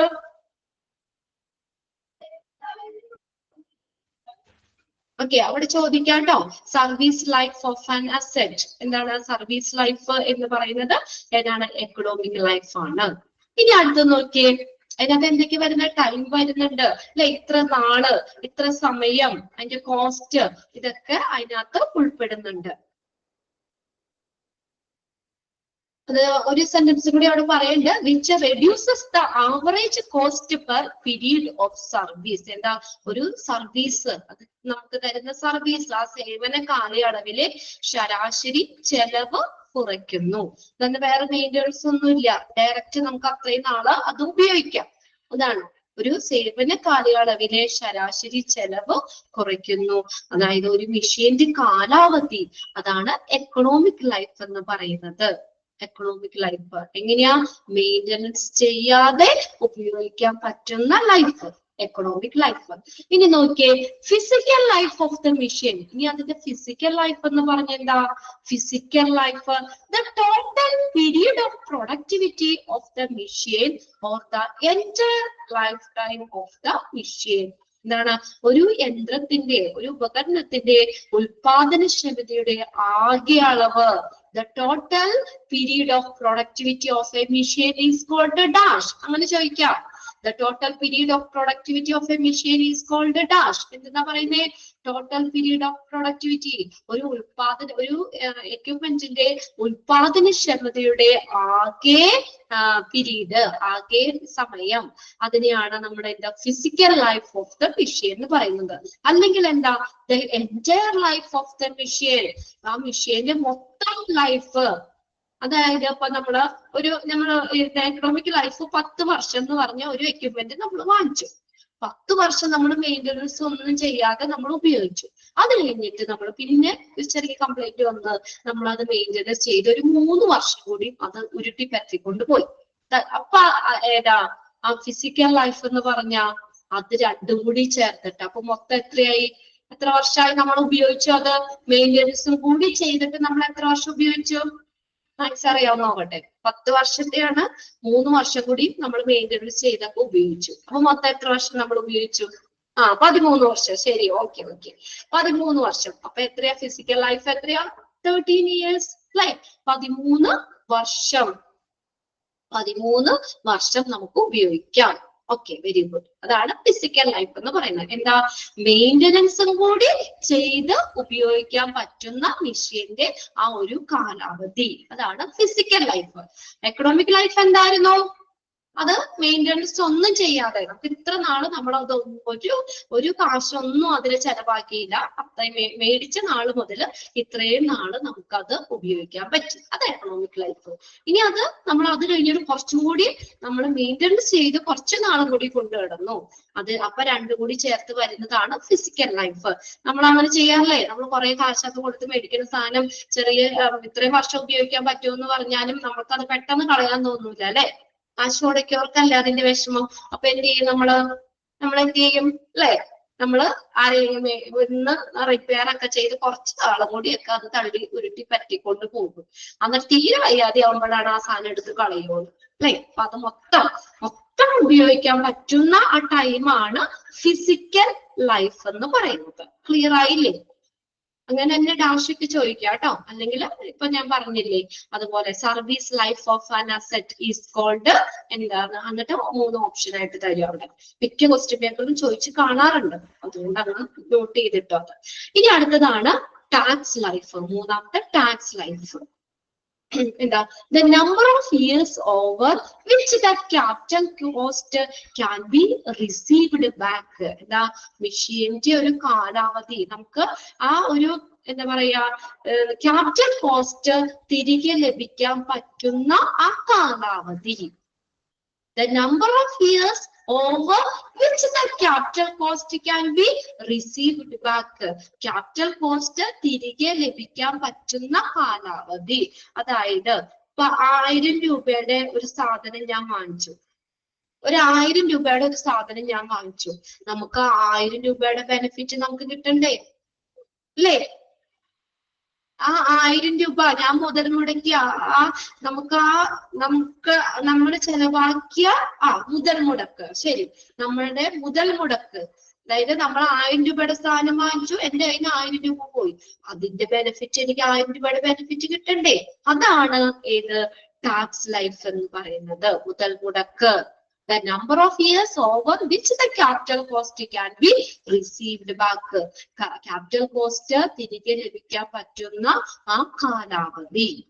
ഓക്കെ, 3 ക്ലിയർ ആയി? അത് 3 അതുപോലെ തന്നെ സെന്റൻസ് തന്നിട്ട് ചോദിക്കും കേട്ടോ. അപ്പൊ അത് 3 നോട്ട് ചെയ്ത് വെച്ചേക്കാം. ബാക്കിത്തെ വെറുതെ നോക്കിയാൽ മതി. ഡി എന്താ? എക്കണോമിക് ഫോർകാസ്റ്റിംഗ്, സാമ്പത്തിക പ്രവചനം. Economic forecasting. Obtainability of spares, electricity.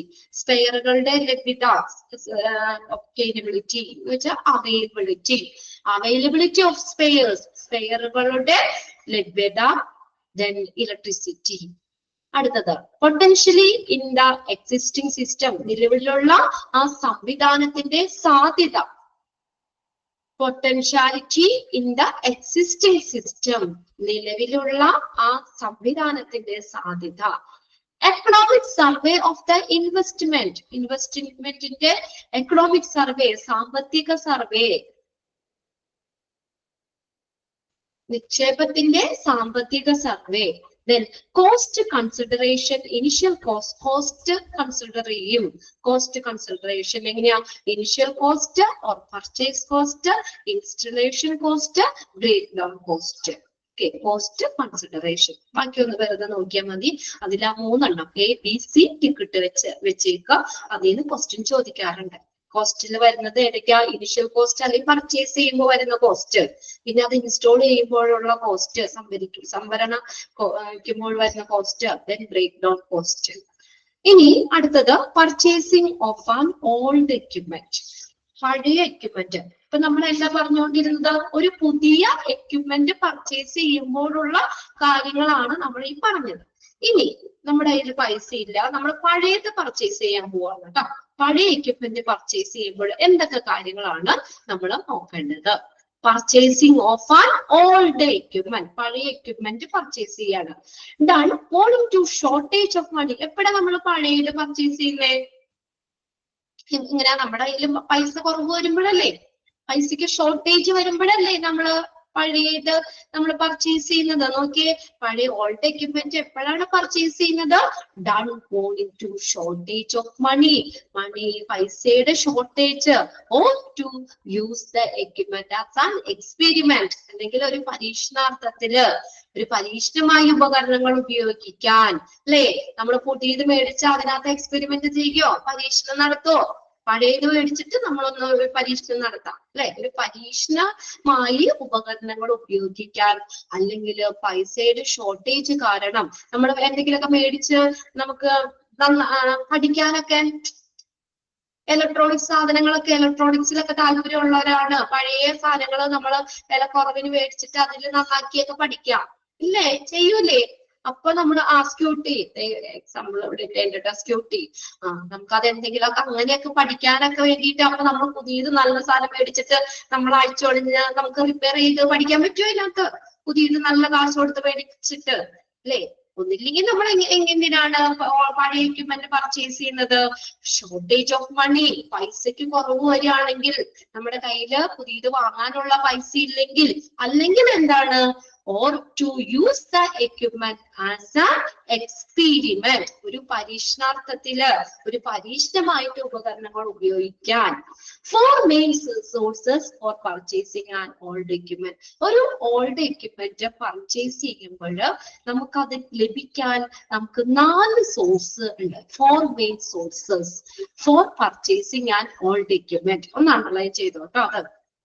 4 main sources of purchasing and old equipment. ഒരു ഓൾഡ് എക്യുപ്മെന്റ് പർച്ചേസ് ചെയ്യുമ്പോൾ നമുക്ക് എവിടെ നിന്നൊക്കെ നമുക്ക് കിട്ടാം. ഫസ്റ്റ് നോക്കിയേ, directly buy from the owner, ഓണറിൽ നിന്ന് നേരിട്ട് മേടിക്കാം, അല്ലേ? അതിന്റെ ഓണർ ആരാണ്? അയാളുടെ ഇത് നമുക്ക് നേരിട്ട് വാങ്ങാം. അടുത്തത്, used or old equipment dealers, ഡീലർമാരില്ലേ അതിന്റെ ഇടയിൽ നടക്കുന്ന dealers, used or old equipment dealers, ഡീലർമാരിൽ നിന്ന് വാങ്ങാം. Then അടുത്ത നോക്കിയേ, ബ്രോക്കേഴ്സ്, ബ്രോക്കർമാരിൽ നിന്ന് വാങ്ങാം. Then ഓപ്ഷണറീസ്, ഓപ്ഷണറീസ് എന്ന് പറഞ്ഞാൽ ലേലക്കാർ, ഓപ്ഷണറീസ്, ഓപ്ഷണറീസ്, ലേലക്കാര്. അപ്പൊ എങ്ങനെയൊക്കെ നമുക്ക് വാങ്ങാം? 4 സോഴ്സ് ഏതൊക്കെയാ? Directly buying from the owner, ഓണറിൽ നിന്ന് നേരിട്ട് വാങ്ങാം. യൂസ്ഡ് ഓർ ഓൾഡ് എക്യുപ്മെന്റ് ഡീലേഴ്സിൽ നിന്ന് വാങ്ങാം, ബ്രോക്കേഴ്സിൽ നിന്ന് വാങ്ങാം. Then auctioneers. ഇനി നോക്കിയേ, directly buy from the owner, ഓണർമാരിൽ നിന്ന് നമ്മൾ നേരിട്ട് ഒരു സാധനം വാങ്ങുമ്പോൾ എന്തൊക്കെ കാര്യങ്ങളാ? അഡ്വാൻറ്റേജ്. അതിന് എന്ത് അഡ്വാൻറ്റേജ് ഉള്ളത്? Is that we can see the working of a particular equipment. നമുക്ക് നേരിട്ട് വാങ്ങല്ലേ നമ്മള്, അപ്പൊ ആ എക്യുപ്മെന്റിന്റെ വർക്കിംഗ് നേരിട്ട് കാണാൻ പറ്റും നമുക്ക്. That we can see the working of the particular equipment, ആ എക്യുപ്മെന്റിന്റെ വർക്കിംഗ് നേരിട്ട് കാണാം. And also about the details of past usage of the concerned equipment, ആ ബന്ധപ്പെട്ട എക്യുപ്മെന്റിന്റെ പാസ്റ്റ് യൂസേജ്, അതിന്റെ ഡീറ്റെയിലും നമുക്ക് അറിയാൻ പറ്റും, അല്ലേ? ഇപ്പൊ നമ്മളൊരു 2 വീലർ നമ്മൾ മേടിക്കുകയാണ്, നേരെ ഇപ്പൊ ആരാണ് ഇവിടെ? പാർവതിയുടെ അടുത്തൊരു 2 വീലർ ഉണ്ടെന്ന് പറഞ്ഞു. അപ്പൊ ഞാന് എന്തായാലും പൈസ ഇല്ലാത്തതുകൊണ്ട് ഞാൻ സെക്കൻഡ് ഹാൻഡിന് മേടിക്കാന്ന് വിചാരിച്ച് പാർവതിനെ ഞാൻ കോണ്ടാക്ട് ചെയ്യാണ്. നേരെ ഞാൻ പാർവതിയുടെ അടുത്ത് വരിക, വേറെ ഞങ്ങളുടെ ഇടയിൽ ആരും ഒന്നുമില്ല. അപ്പൊ പാർവതിയുടെ അടുത്ത് ചെന്ന് കഴിയുമ്പോൾ ഞാൻ സാധനം വാങ്ങുമ്പോൾ എനിക്ക് അതിന്റെ വർക്കിംഗ് നേരിട്ട് കാണാലോ, അല്ലേ? ആ ഓണറിന്റെ അടുത്ത് നിന്ന് ഞാൻ ആ സാധനം വാങ്ങുമ്പോൾ അതിന്റെ വർക്കിംഗ് എനിക്ക് നേരിട്ട് കാണാൻ പറ്റും. പിന്നെ അതിന്റെ പാസ്റ്റ് യൂസേജ് ഡീറ്റെയിൽസ് പാർവതി പറയൂല എന്നോട്, ഞാൻ ഇത്രയും നാളായിട്ട് മേടിച്ചിട്ട് ഇത്രയും ഇതൊക്കെ ഉപയോഗിച്ചു, അത് ഇന്ന ഒരു ചെറിയ കംപ്ലൈന്റ് ഉണ്ടായിരുന്നു, അത് ചെയ്തു, അങ്ങനെ എല്ലാ ഡീറ്റെയിൽസും എനിക്ക് തരൂലേ? നേരിട്ടാവുമ്പോ കുറച്ചും കൂടി നമുക്ക് നല്ല ക്ലിയർ ആയിട്ട് നമുക്ക് കാര്യങ്ങൾ അവിടെ ഹാൻഡിൽ ചെയ്യാം, അല്ലേ? അതാണ് അവിടെ ഡയറക്ട്ലി നമ്മൾ ഓണർമാരിൽ നിന്ന് മേടിക്കുമ്പോഴുള്ള അഡ്വാൻറ്റേജ്. എന്തറിയാൻ പറ്റും? We can see the working of the particular equipment, അല്ലെ? അതിന്റെ എക്യുപ്മെന്റിന്റെ വർക്കിംഗ് നമുക്ക് നേരിട്ട് അറിയാൻ പറ്റും. പിന്നെ അതിന്റെ പാസ്റ്റ് യൂസേജും നമുക്ക് അറിയാൻ പറ്റും. ഇനി used or old equipment dealers, ഡീലർമാരിൽ നിന്ന് വാങ്ങുമ്പോഴോ warranty for a short period, കുറച്ച് നാളത്തേക്ക് ആ വാറണ്ടി അവിടെ പറ്റുള്ളൂ.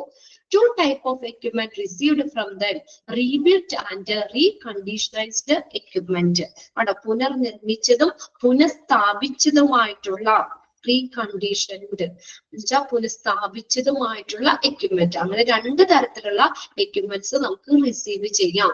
വാറന്റി കുറച്ചേ ഉള്ളൂ.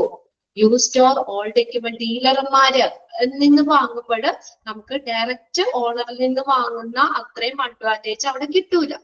വാറന്റി നമുക്ക് കുറച്ച് ടൈം ഇതിനകത്തേ ഉള്ളൂ. 2 ടൈപ്പ് നമുക്ക് എക്യുപ്മെന്റ്സ് റിസീവ് ചെയ്യാം. പുനഃസ്ഥാപിച്ചതും പുനർനിർമ്മിച്ചതുമായിട്ടുള്ള എക്യുപ്മെന്റ് പർച്ചേസ് ചെയ്യാം. ദെൻ ബ്രോക്കേഴ്സ്, പിന്നെ മൂന്നാമത്തെ എക്സ്പ്ലനേഷൻ ഒന്നുമില്ല, ബ്രോക്കർമാരിൽ നിന്ന് നമുക്ക് വാങ്ങാം. ഓപ്ഷണറീസ് അല്ലെങ്കിൽ ലേലക്കാരിൽ നിന്നും വാങ്ങാം. അതിന്റെ ആ 4 പോയിന്റ്സുകൾ മാത്രം നോട്ട് ചെയ്തിടാം കേട്ടോ. എങ്ങനെ നമ്മുടെ 4 സോഴ്സ് ഏതാന്നുള്ളത്. ഓക്കെ, അതിന്റെ അഡ്വാൻറ്റേജ് അല്ലെങ്കിൽ മറ്റുള്ള ഡീറ്റെയിൽ ഒന്നും ചോദിക്കാറില്ല. അത് ഏതാണ് സോഴ്സുകൾ നോക്കി വെച്ചേക്കാം. ഇനി അടുത്തത് ഡിസ്അഡ്വാൻറ്റേജ്. ബ്രോക്കർമാര്, ബ്രോക്കറിൽ ഇടയ്ക്ക് ഒരാള് നമ്മൾ ബ്രോക്കർമാരുമായിട്ട് ഡീൽ ചെയ്യൂലേ? കൃഷ്ണ എന്തെങ്കിലും എന്താ പറയാ, എന്തെങ്കിലും ഒരു സാധനം ഇടനിലക്കാരൻ ഇടയ്ക്ക് ഇപ്പൊ നമ്മളൊരു എന്തെങ്കിലും ഒരു കൃഷ്ണയ്ക്ക് തന്നെ സെക്യൂരിറ്റി ഉണ്ട്, അത് കൃഷ്ണ കൊടുക്കാൻ പോവാ. നേരിട്ട് ആരുമായിട്ട് ഡീൽ ചെയ്യാതെ കൃഷ്ണയുടെ ഫ്രണ്ടിന്റെ അടുത്ത് പറയാണ്, നേരിട്ട് സെക്യൂരിറ്റി ഉണ്ട്, എനിക്ക് അത് കൊടുക്കാൻ താല്പര്യമുണ്ട്, ആരെങ്കിലും ഉണ്ടെങ്കിൽ പറയണമെന്ന്. അപ്പൊ നിങ്ങളുടെ 2 പേർക്ക് ആ മേടിക്കുന്ന ആൾക്കടെയും കൃഷ്ണയുടെ അടുത്തും നിങ്ങളുടെ ഇടയിൽ ഒരു ബ്രോക്കറല്ലേ അവിടെ ഇടനിലക്കാരൻ, അവരുമായിട്ടായിരിക്കും നിങ്ങളും ആ ബ്രോക്കറുമായിട്ട് സംസാരിക്കും. അവര് മേടിക്കാൻ പോണ ആളും ബ്രോക്കറുമായിട്ട് നിങ്ങളെ തമ്മിൽ ലിങ്ക് ചെയ്യുന്ന ആരാ? ആ ബ്രോക്കറാണ്. അപ്പൊ അങ്ങനെ ബ്രോക്കറിൽ നിന്നും ബ്രോക്കർ വഴിയും നമുക്ക് എന്ത് ചെയ്യാൻ പറ്റും? നമുക്ക് പർച്ചേസ് ചെയ്യാൻ പറ്റും. ഓക്കെ, ഇനി അടുത്തത് ഓപ്ഷണറീസ്. ലേലത്തിൽ വെക്കാം. അണ്ട് ലേലം വിളിച്ചിട്ട് നമ്മൾ ഇത്ര രൂപ, ലേലമൊക്കെ കണ്ടിട്ടില്ലേ നിങ്ങള്? അപ്പൊ അതിനകത്ത് ഇത്ര രൂപയ്ക്ക് വിളിക്കും. നമുക്ക് പറ്റിയതാണെങ്കിൽ നമ്മൾ ആ സാധനം ആ ലേലത്തിൽ നമുക്ക് മേടിക്കാൻ പറ്റും. ഓക്കെ, ക്ലിയർ ആണല്ലോ. ഇനി അടുത്ത ഡിസഡ്വാൻറ്റേജ് ആണ്. എന്തൊക്കെയാണ് ഡിസഡ്വാൻറ്റേജ്? നമുക്കൊരു പഴയ സാധനം വാങ്ങുമ്പോൾ എന്തായാലും അതിന്റെ ഒരു ഡിസഡ്വാൻറ്റേജ് കാണും. പുതിയത് വാങ്ങണേന്റെ അത്രയ്ക്ക് ഇതുണ്ടാകുമോ? പഴയതാകുമ്പോ എന്തെങ്കിലും ഒരു ചെറിയൊരു ഇതുണ്ടാവും അല്ലെ, ഡിസഡ്വാൻറ്റേജ് ഉണ്ടാവും. എന്തൊക്കെയാ? Economic life period of particular equipment cannot be ascertained. പഴയതാവുമ്പോ എക്കണോമിക് ലൈഫ് നമുക്ക് പറയാൻ പറ്റുമോ? തിട്ടപ്പെടുത്താൻ പറ്റുമോ? അസർട്ടഡ് നമുക്ക് നിർണയിക്കാൻ കഴിയില്ല. നിർണയിക്കുക ഇല്ല അല്ലെ. പുതിയതാണെങ്കിൽ നമുക്ക് അല്ലെങ്കിൽ അപ്പൊ തന്നെ ചെന്ന് പറയാം 10 വർഷത്തേക്ക് 10 വർഷം നമ്മളോട് ഗ്യാരണ്ടി പറഞ്ഞ് നമ്മളൊരു എക്യുപ്മെന്റ് മേടിച്ചു, 10 വർഷം തന്നെ നമുക്ക് ഉപയോഗിക്കാം. പഴയത് വാങ്ങി കൊണ്ടുവന്നു, അവര് ഗ്യാരണ്ടി പറയോ? ഓടുന്നിടത്തോളം കാലം ഓടും, അത്രയേ ഉള്ളൂ അല്ലെ. അതിന് നമുക്ക് എന്താണ് അതിന്റെ ആ എക്കണോമിക് ലൈഫ് പീരീഡ് നമുക്ക് നിർണയിക്കാൻ പറ്റില്ല. Economic life period of a particular equipment cannot be ascertained. നമുക്ക് നിർണയിക്കാൻ കഴിയില്ല. No after sales service. വിൽപ്പനാനന്തര സേവനം ഉണ്ടാവും. വിറ്റ് കഴിഞ്ഞിട്ട് പിന്നെ സർവീസ് തരും അവര്. പഴയ സാധനം മേടിച്ചു കഴിഞ്ഞാലോ, പുതിയതാണെങ്കിൽ നമുക്ക് അവിടെ പിന്നെ ആഫ്റ്റർ സെയിൽസ് സർവീസ് ഉണ്ട് അല്ലെ. നമുക്കത് എന്തെങ്കിലും കേടായാലും അവര് തന്നെ ശരിയാക്കി തരും. പഴയ സാധനം വാങ്ങി കഴിഞ്ഞാൽ ഒരു ഗ്യാരണ്ടി ഉണ്ട് അതിന് അല്ലെ. അതിന് വാങ്ങിച്ചു അത്രേ ഉള്ളൂ. വാങ്ങിച്ചതിന് ശേഷം ഒരു സർവീസും നമുക്ക് അവിടെ കിട്ടില്ല. No after sales service. Then അടുത്ത മെയിൻ്റനൻസ് ചാർജ് ഹൈ. ശരിയല്ലേ? പുതിയതാണെങ്കിൽ നമുക്ക് ചാർജ് കുറവ് വരുള്ളൂ. എല്ലാം പുതിയ സാധനങ്ങളാ അല്ലെ. എക്യുപ്മെന്റ്സിന്റെ ആണെങ്കിലും എന്തെങ്കിലും കംപ്ലൈന്റ് വരും, മെയിൻ്റനൻസ് ചെയ്യണമെങ്കിൽ അധികം പൈസ ആവില്ല. എന്നാൽ പഴയതാണെങ്കിലോ ചിലപ്പോ അതൊക്കെ ഏതെങ്കിലും ഇതൊക്കെ ദ്രവിച്ചോ ചീത്തയായിട്ടൊക്കെ ഇരിക്കണായിരിക്കും. അപ്പൊ പുതിയത് നമ്മളത് മേടിച്ചൊക്കെ ഇടേണ്ട വരും. അപ്പൊ മെയിൻ്റനൻസ് കൂടുതലല്ലേ? അത് നിങ്ങൾക്ക് അറിയാലോ. നിങ്ങളുടെ പുതിയ വണ്ടിയാണെങ്കിൽ എന്തെങ്കിലും മെയിൻ്റനൻസ് വർക്കില്ല, അധികം പൈസ വരില്ല. പഴയതാണെങ്കിൽ നന്നാക്കുകയാണെങ്കിലോ കുറെ സാധനങ്ങൾ പറയില്ല അവര്, അതൊക്കെ മാറ്റണം, അതൊക്കെ കംപ്ലൈന്റ് ആയി കിടക്കാണ്, അവിടുത്തെ ഇതൊക്കെ മാറ്റണം എന്നൊക്കെ പറയും. തേഞ്ഞു പോയി അങ്ങനെ എങ്ങനെയൊക്കെ പറയും അല്ലെ. മെയിൻ്റനൻസ് ചാർജ് ഹൈ ആണ്. മെയിൻ്റനൻസ് ചാർജ് ഹൈ കണ്ടോ. അപ്പൊ ഡിസഡ്വാൻറ്റേജ് കിട്ടിയില്ലേ? എക്കണോമിക് ലൈഫ് നമുക്ക് പറയാൻ പറ്റില്ല. വിൽപ്പനാനന്തര സേവനം no after sale service. Maintenance charge high. Maintenance charge കൂടുതലായിരിക്കും.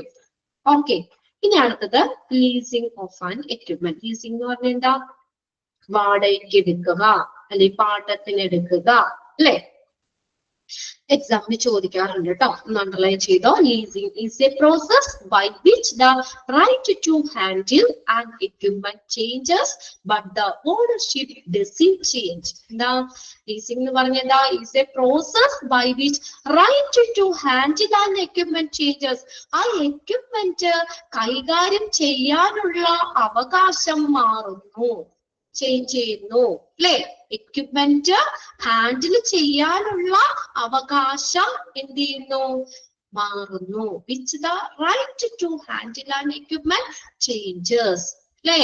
നമുക്ക് ആ എക്യുപ്മെന്റ് കൈകാര്യം ചെയ്യാനുള്ള അധികാരം അല്ലെ, ഇത് നമുക്ക് ചേഞ്ച് ചെയ്യാണ്, യൂസ് ചെയ്യാൻ.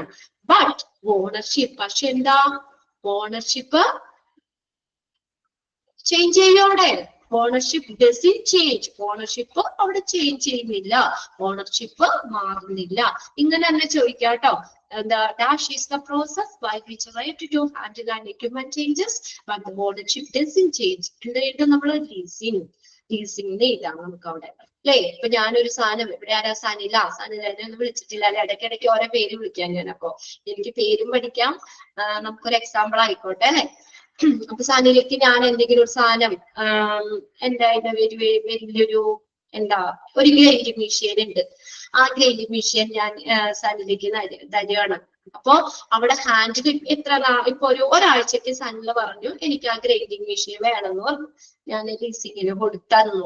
അപ്പൊ അതിന്റെ എക്യുപ്മെന്റ് ഹാൻഡിൽ ചെയ്യാനുള്ള അവകാശം ആർക്കാ? പിന്നെ ആ 10 ദിവസത്തേക്ക് അല്ലെങ്കിൽ 5 ദിവസത്തേക്ക് ആണെങ്കിൽ സനിലയുടെ കയ്യിലാണ് ആ സാധനം ഇരിക്കുന്നത്. അതിന്റെ അവകാശം ആർക്കാണ്? സനിലയ്ക്കായിരിക്കും അല്ലെ. ആ നമ്മൾ എടുക്കുന്ന സമയം വരെയും അത് കൈകാര്യം ചെയ്യാനുള്ള അവകാശം സനിലയ്ക്കാണ്. പക്ഷെ അതിന്റെ ഓണർ ഞാൻ തന്നെയല്ലേ. 5 ദിവസം കഴിയുമ്പോൾ സനില തിരിച്ചെനിക്കേണ്ടതല്ല അല്ലെ. ഓണർഷിപ്പ് അവിടെ ചേഞ്ച് ചെയ്യുന്നില്ല, ഓണർഷിപ്പ് മാറുന്നില്ല. ഓണർ ഞാൻ തന്നെ, പക്ഷെ ആ ഹാൻഡിൽ ചെയ്യാനുള്ള അധികാരം മാറുന്നു. അതാണ് ലീസിംഗ് എന്ന് പറയുന്നത്. കിട്ടിയില്ലേ? ഒരു ഐഡിയ കിട്ടിയില്ലേ നിങ്ങൾക്ക്? ഒന്ന് അണ്ടർലൈൻ ചെയ്തിട്ടോ കേട്ടോ. ആ സെന്റൻസും അണ്ടർലൈൻ ചെയ്തിടാം. ഇനി ഇതും ചോദിക്കാറുണ്ട്. ഈ 2 കാര്യങ്ങൾ നോട്ട് ചെയ്തിടണം. എല്ലാ ക്വസ്റ്റ്യൻ പേപ്പറും തന്നെ ചോദിക്കുന്നതാണ്. ഇറ്റ് ഈസ് ബിറ്റ്വീൻ, ആരൊക്കെ തമ്മിലുള്ളതാണ്? Lessor. It is between lessor. അത് വായിക്കുന്നത് ലെസ്സോ എന്നാട്ടോ. ലെസ്സോ, ആറാണ്, സൈലന്റ് ആണ്. ലെസ്സോ. ലെസ്സോ എന്ന് പറഞ്ഞ ആരാണ്? Person who gives the equipment for lease. ലീസിന് കൊടുക്കുന്ന അല്ലെങ്കിൽ പാട്ടത്തിന് കൊടുക്കുന്ന ആള്. ഗീവ്, നൽകുന്ന ആള്. അപ്പൊ ആരാണ് ലെസ്സർ ഇവിടെ? ഞാനും സനിലയും. ആരാണ് വന്നത്? ഞാനാണ് അല്ലെ. ഞാനാ കൊടുത്തത്. ഓക്കെ. അപ്പോ ലെസ്സർ എന്ന് പറയുന്നത് ആരാ? ലെസ്സോ ഞാനാണ്. അത് ചോദിക്കൂ കേട്ടോ. നിങ്ങൾക്ക് കൺഫ്യൂഷൻ ആവരുത്. The person who gives the equipment for lease. ലീസിന് കൊടുക്കുന്ന ആള്, പാട്ടത്തിന് കൊടുക്കുന്ന ആള് ആരാണ്? ലെസ്സോ. എന്നെ ഓർത്ത് വെച്ചാൽ മതി, ലെസ്സോ. ഇനി അടുത്ത നോക്കിയേ, ലെസ്സി. അടുത്തതാണ് ലെസ്സി. LESSEE. ലെസ്സി എന്ന് വായിക്കുന്നത് the person who acquire A particular equipment. ആ എക്യുപ്മെന്റ് അക്വയർ ചെയ്യുന്ന ആള്. അക്വയർ ചെയ്യാന്ന് വെച്ചാൽ എന്താ? ഏറ്റെടുക്കുന്ന ആള് അല്ലെ. ആ എക്യുപ്മെന്റ് ഏറ്റെടുക്കുന്ന ആള്, അദ്ദേഹമാണ് ലെസ്സി. ഇവിടെ ആരാ ലെസ്സി? ആരാണ്? സനില. Okay, very good. സനിലയാണ് ലെസ്സി എന്ന് പറയുന്നത്. ക്ലിയർ ആവുന്നില്ലേ നിങ്ങൾക്ക്? അപ്പൊ 3ഉം നമ്മുടെ ലീസിംഗ് എന്താണെന്നും ലെസ്സോ ആരാന്നും ലെസ്സി ആരാന്നുള്ളതും നോട്ട് ചെയ്തിടുക. കൺഫ്യൂസ്ഡ് ആവരുത്. അതാണ് ഒരു എക്സാമ്പിൾ കൂടി നമ്മൾ പറഞ്ഞത്. നമ്മള് എക്യുപ്മെന്റ് ലീസിന് കൊടുക്കുന്ന ആള്, പാട്ടത്തിന് കൊടുക്കുന്ന ആളെയാണ് ലെസ്സോ എന്ന് പറയുന്നത്. ഇനി അത് അക്വയർ ചെയ്യുന്ന ആള്, ആ എക്യുപ്മെന്റ് മേടിക്കുന്ന ആള്, ഏറ്റെടുക്കുന്ന വ്യക്തി, അദ്ദേഹത്തെ ലെസ്സി എന്നും പറയും. ഓക്കെ. ഇനി അടുത്തത്, ഇനി ഒരു കാര്യം കൂടി ഉള്ളു അവിടെ. Leasing is done due to the lack of fund. എന്തിനാ നമ്മൾ പാട്ടത്തിന് എടുക്കുന്നേ? അത് വാടകയ്ക്ക് എടുക്കുന്ന എന്ത് കാരണം കൊണ്ടാ? എന്തുകൊണ്ടാ? നമ്മുടെ കയ്യിൽ പൈസ ഇല്ലാത്തതുകൊണ്ട്, പുതിയത് വാങ്ങാൻ പൈസ ഇല്ലാത്തതുകൊണ്ട്. സനിലയ്ക്ക് ഒരു പുതിയ ഗ്രൈൻഡർ വാങ്ങാൻ പൈസ ഉണ്ടെങ്കിൽ സനില പിന്നെ എന്റെ അടുത്ത് ചോദിക്കേണ്ട ആവശ്യമുണ്ടോ? അല്ലെ. എന്റെ അടുത്തുനിന്ന് ലീസിങ്ങിന് എടുക്കേണ്ട ആവശ്യമില്ല അവിടെ.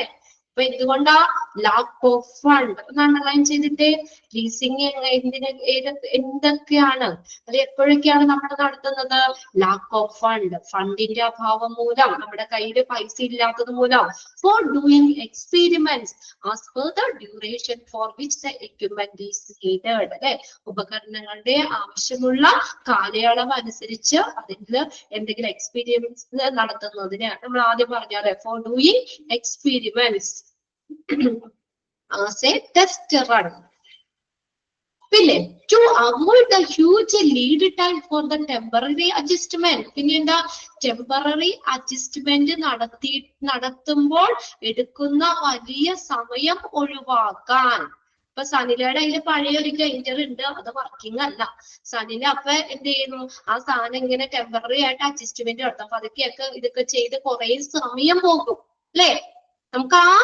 അപ്പൊ നേരെ സനില അത് അവിടെ കിടക്കട്ടെ ഇനി അത് നന്നാക്കി അതിൽ ഞാൻ സമയം കളയുള്ള എംഎംഎസിന്റെ അടുത്തുനിന്ന് എന്ത് ചെയ്യാം ലീസിങ്ങിന് എടുക്കാന്ന് പറഞ്ഞ് എന്റെ അടുത്തുനിന്ന് ആ സാധനം വാങ്ങി അപ്പൊ നമുക്ക് ആ സനിലയ്ക്ക് എന്താ ആവുന്ന ആ ടൈം നമുക്ക് അവോയ്ഡ് ചെയ്യാം അല്ലെ avoid the huge lead time for temporary adjustment നടത്താൻ എടുക്കുന്ന ആ സമയം അതിന് എടുക്കുന്ന ആ ടൈം നമുക്ക് കുറയ്ക്കാൻ പറ്റും അല്ലെ പഴയ ഇതില് മെനമെടുന്നുകൊണ്ടൊന്നും ഇരിക്കണ്ട നമുക്ക് ഓരോ നേരെ പോയി അത് ലീസിങ്ങിന് എടുത്താൽ മതി അതൊന്ന് അണ്ടർലൈൻ ചെയ്തോട്ടോ to avoid the huge lead time for temporary adjustment